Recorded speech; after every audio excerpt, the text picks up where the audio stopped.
მარტო კრემებზე რო არ ვილაპარაკო, ისტორიები რუბრიკიდან მე და დედაჩემი. სად მიდიხარ ბუბუ? მოკლედ არ ვიცი მიხსენებია თუ არა, ძალიან აქტიური და დაკავებული ქალია მიუხედავად იმისა, რომ ამბობს, რომ პენსიაზე გავედიო. და ერთი ესეთი ჩვევა აქვს, რა ვიცი, მთელი ცხოვრება, ხო, 3 დავართ. და დაუშვათ მოხდა ისე, რომ ერთ-ერთი ჩვენგანი გახდა ავად. გირეკავს და გეუბნება, რომ მე დღეს საქმე მაქვს, სადღაც მივდივარ, ტრენინგი მაქვს, სემინარი მაქვს, ან ასე შემდეგ. და ვთქვათ, ვეროს შენ გაბარებ. ეხლა ეს რას ნიშნავს? შენ გაბარებ.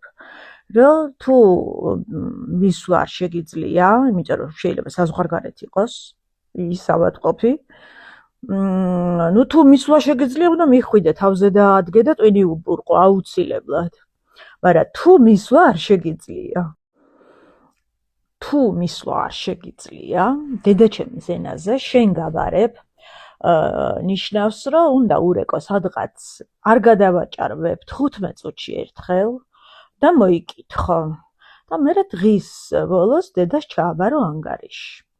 აი მაგალითად ჩვენი მესამე და რომელიც ძალიან ბევრი წელია ევროპაში ცხოვრობს და უშოთ იქ გახდა ავად.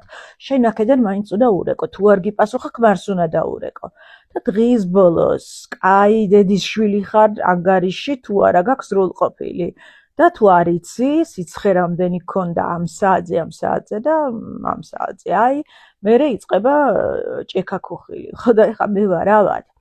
და გუშინ მითხრა, რომ შენი თავიო, ვეროს ჩავაბარეო. ხო და რომელი საათია და ვერო არ რეკავ. ხო და ხო იცი დღის ბოლოს რაც მოხდება, ის რო გამოჩნდება. ოღონდ ლაპარაკი გვაქვს პატარა ბავშვებზე კი არა, მე ვარ 48 წლის. ჩემი შემდეგი და არის 36-ის და ვერო არის 33-ის. ხო და ეტყობა მე რო ჩამაბარეს ვეროს დაიკიდა, ხო და ნეტა როდის დარეკავს ძალიან მაინტერესებს. იმიტომ რომ ვერო თუ არ დარეკავს დედა. და ვეტყვი ამას, ვერიკო, რო არ ჩამიბარე კარგად. ხო და დედა თქვენებიც ასე არიან მეგობრებო, მალე 50-ს მიუკაკუნებ ოღონდ.